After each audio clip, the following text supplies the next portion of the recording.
Ponni serial நடிகர் சபரி இப்ப ரீசெண்டா ஒரு விபத்துக்குள்ளாகி அவருக்கு மிகப்பெரிய ஒரு அறுவை சிகிச்சை செஞ்சிருக்காங்க. இந்த ஒரு விஷயத்த அவரோட சோஷியல் மீடியா பக்கம் மூலியமா அவரே கன்ஃபார்ம் பண்ணியிருக்காரு. விஜய் டிவி டெலிகாஸ்ட் ஆகக்கூடிய எக்கச்சக்கமான சீரியல்களுக்கு தனி ரசிகர் பட்டம் உருவாயிருக்குது. அதுல குறிப்பா வேலைக்காரன், பாரதி கண்ணம்மா, இன்னொரு பக்கம் பொன்னி, இது மாதிரி சீரியல் நடிச்சு மக்கள்கிட்ட ரொம்ப ஃபேமஸ் ஆனவர் தான் நடிகர் சபரிநாதன். சொல்ல போனா வைஷ்ணவி கூட சேர்ந்து பொன்னி சீரியல்ல சக்தி அப்படின்னு சொல்லி கதாபாத்திரம் நடிச்சாரு.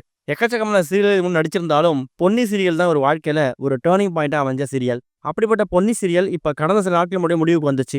இந்த மாதிரி சுச்சுவேஷன்ல தன்னோட அடுத்த சீரியல் வாய்ப்புக்காக பல வேலையில பார்த்துட்டு இருக்கக்கூடிய சபரிநாதன் இப்ப ரீசெண்டா ஒரு விபத்துல சிக்கி பயங்கரமா படுகாயம் அடைஞ்சிருக்காரு. இதை நிறைய பேர் ஆரம்பத்துல வதந்தி அப்படின்னு நினைச்சிட்டு இருந்தாங்க. ஆனா அதை அவரோட சோஷியல் மீடியா பக்கம் மூலமா அவரே கன்ஃபார்ம் பண்ணியிருக்காரு. ஹாஸ்பிட்டல் பெட்ல ட்ரீட்மெண்ட் எடுத்துக்கிற மாதிரியும், குறிப்பா அவரோட வலது காலில் பயங்கரமான அடிபட்டு கட்டு போட்டு கட்டை மாத்திக்கிற மாதிரியும் எக்கச்சக்கமான வீடியோஸை ஷேர் பண்ணியிருக்காரு. அதுல அவர் என்ன சொல்லியிருக்காருன்னா, நான் இப்போ கொஞ்ச நாட்கள் முன்னாடி நான் விபத்துல சிக்கிட்டேன். என் காலில் பலமான அடி ஏற்பட்டு அதுக்காக ஒரு பிளேட் ஒன்று வச்சிருக்காங்க. கூடிய சீக்கிரம் மீண்டு வந்துடுவேன். அதுக்காக முயற்சி பண்ணிக்கிட்டு இருக்கேன். இப்போதைக்கு என் உடல்நிலை பத்தி வேற எதுவும் தகவல் சொல்ல முடியல, மன்னிச்சிருங்க.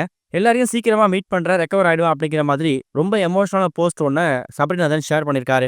இந்த போஸ்ட்டை பார்த்துட்டு ரசிகர்களும் சரி, பிரபலங்களும் சரி, அந்த போஸ்ட்டு கீழே நீங்க கூடிய சீக்கிரம் மீண்டு வரணும், கெட்வெல் ஜோன் அப்படிங்கிற மாதிரி எக்கச்சக்கமான கருத்துக்களை பதிவு பண்ண ஆரம்பிச்சிருக்காங்க.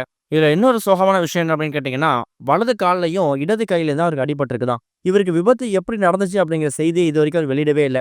ஏதாவது பைக்ல போகும்போது ஆக்சிடென்ட் ஆயிடுச்சா, இல்ல கார்ல விபத்துக்குள்ள ஆயிட்டாரா, இல்ல சீரியல் செட்ல ஷூட்டிங் ஸ்பாட் நடிக்கும் போது ஏதோ விபத்துக்குள்ள ஆயிடுச்சா அப்படிங்கிற மாதிரி பல குழப்பங்கள் ஏற்பட்டிருக்கு. ஆனா இடது கையிலையும் வலது காலில் மட்டும் வலி ஏற்பட்டிருக்கு, அடிபட்டிருக்கு அப்படிங்கிறது கன்ஃபார்ம் ஆயிருக்கு. இப்போ டாக்டர்ஸ் சபரி கிட்ட எக்கச்சக்கமான விஷயங்கள் அட்வைஸா கொடுத்துருக்காங்க.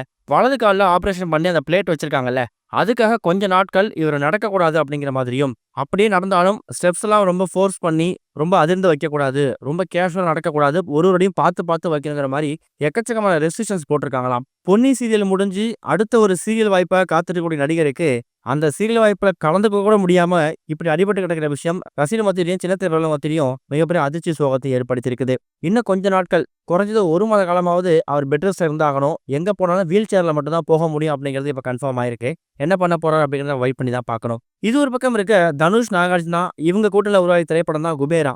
இந்த படம் ரிலீஸ் ஆகிறதுக்கு முன்னாடியே ப்ரீ புக்கிங்ல எவ்வளவு வசூல் செஞ்சிருக்குங்கிற மாதிரி ஒரு சுவாரஸ்யமான தகவல் ஒன்று வெளிவந்திருக்குது. சேகர் கமுலா இயக்கத்துல நடிகர் தனுஷ், நாகார்ஜுனா இவங்க கூட்டணியில் உருவான திரைப்படம் தான் குபேரா. இந்த திரைப்படம் ஜூன் 20 ரிலீஸ் ஆக போது.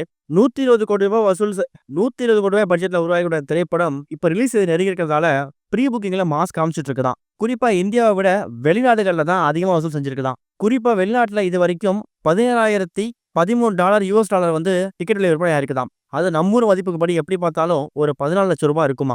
ரிலீஸ் ஆனதுக்கு அப்புறம் என்ன மாதிரி ரெக்கார்டை கிரியேட் பண்ண போகுது அப்படிங்கிற மாதிரி ஒரு எதிர்பார்ப்பு ஏற்பட்டிருக்கு அப்படின்னு சொல்லலாம். இது வரைக்கும் கனெக்டிங் டிவிக்கு சப்ஸ்கிரைப் பண்ணனா மறக்காம சப்ஸ்கிரைப் பண்ணிக்கங்க. உடனடி அப்டேட்ஸ் பெறுவதற்கு நோட்டிஃபிகேஷன் பெல்லையும் கிளிக் பண்ணிக்கங்க.